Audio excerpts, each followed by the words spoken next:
I'm talking with Phil Sharp, President of Resources for the Future. Thanks for joining us today, Phil. Happy to do it. It's been 36 years since the first OPEC oil embargo. We've had presidents since then saying we've got to get off this oil addiction. What's stopping the U.S. from using less oil? Well, several things. First of all, we are using less oil per growth of GDP. So what we call oil intensity or oil efficiency has improved in our system, and we probably ought to celebrate that, although about half of that is the result of improved efficiency in vehicles, and about half of it is the result of actually losing industry that was big consumers of oil. So it's not all a pleasant picture. But the key question you're asking is, why not more?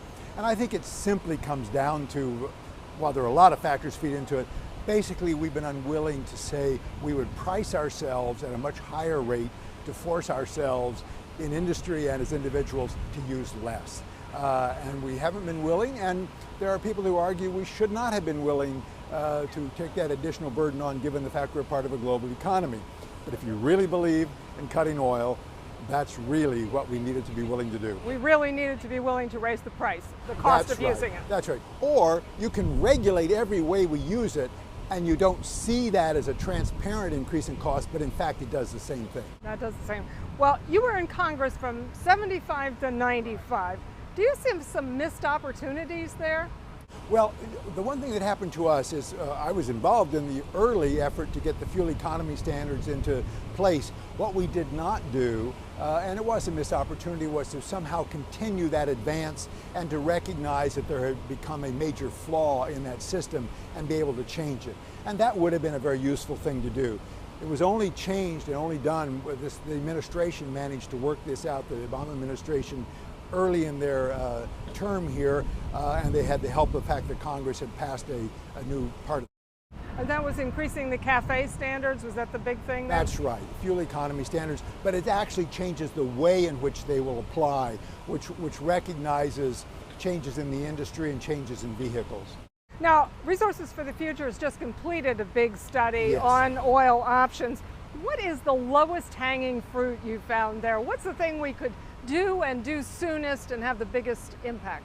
Well, we did a very complex study, and I hate to start out that way, and it was to try to measure different government policies in terms of whether they reduce carbon dioxide and also whether they reduce oil consumption.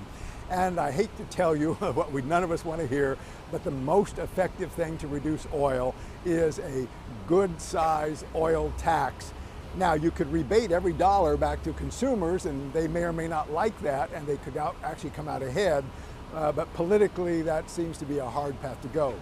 There was one option that we studied, and we've only done the partial study, and that was that you get a lot of bang for your buck if you introduce liquefied natural gas into utilization by long-haul trucks, the big 18-wheelers. This gas is now used in a few places in the country, in the port of Los Angeles, for example.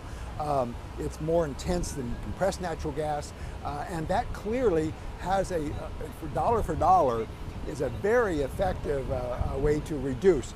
We don't have the infrastructure in place to do that, however. Okay. What have you found particular technologies whose development just a little bit further could make a big difference here? We actually did not focus on technology as much as on policy, but the coin is, can policies bring technologies in?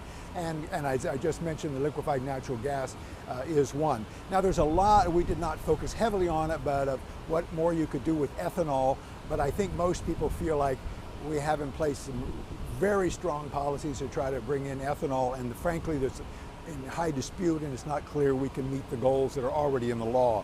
So I'm not sure that's a fruitful ongoing path unless we see the technological breakthroughs in cellulosic ethanol. And by technological breakthrough, I mean bringing that cost down as well as more efficient processes to make it. So we're back to the cost to the consumer, the end cost. That's right. At the end of the day, cost is going to be a component of this for all of us, and you want to drive from an economy standpoint to get the cheapest route, if you can. Do you think, from your studies, do you think the public by and large is aware of this? Does the public know, it's our cars that are the heart of this problem here? We're all a part of the public, and so it's hard. I think there are variations in that. And I think most people, especially because of the crisis of costs that rose 2 years or 3 years ago, are more aware of it now than they were a decade ago. But it's awfully hard for each of us individually to say, I'm part of the problem, although more and more people are saying that. But we are collectively, it adds up. When we fly, when we travel, when we frankly ship goods all around this country, we are using oil. What kind of vehicle do you own, and what are you going to get the next time around? Well, my last two cars since 1992 have been Saturns, and that is was at the time one of the best fuel economy cars made by an American company. And I represented a district where we made auto parts, so I wanted to be sure I bought American.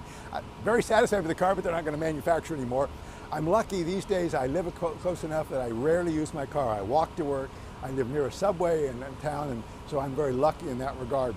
I assume the next time, I don't know when that's going to be, that I'm going to buy a car, because price matters to me too, is I'll probably try to go to some kind of hybrid. I don't know whether plug-in hybrids will be available at that point or not. Okay. One other question on the non-transportation options. We use about 30% of our oil for a whole variety of industrial things and home heating oil in the North and Northeast. That's right. That's right. Did you see options there? Well, clearly what happens if you do have an oil price is those folks look for either new efficiencies in what they're doing, whether it's that home heating oil or that industrial user, or they switch fuels. Now, what has been happening in New England for a number of years is they have been introduced to natural gas as an alternative. Of course, natural gas prices went way out of sight about 3 or 4 years ago. They're back down to something much more reasonable now. And given the new gas supply, one would expect that what happens is natural gas, where it would fill in on that industrial side and on that consumer side to reduce your individual costs or the company's costs. So one would expect some fuel shifting if we took seriously this effort to repress use of oil. Okay, Phil Sharp, thank you so much. Absolutely, nice to be with you again. And I'm Margaret Ryan for Clean Skies News.